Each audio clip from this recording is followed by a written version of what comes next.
Hey guys, welcome back to TechMan. Today, let me show you how to get Minecraft font in Roblox Mobile. Want to get the Minecraft font in Roblox Mobile? Here's how.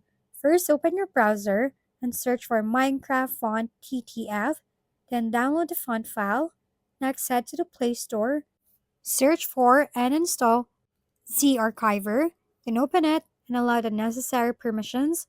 Go to your downloads folder, find the Minecraft.zip file, and extract it.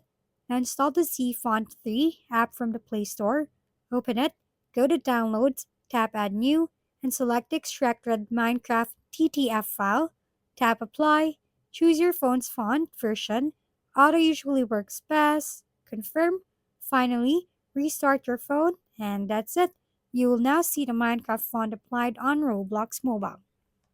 If we've been helpful, kindly give us a thumbs up and don't forget to hit the subscribe and bell button for more contents. For any questions and suggestions, comment down below.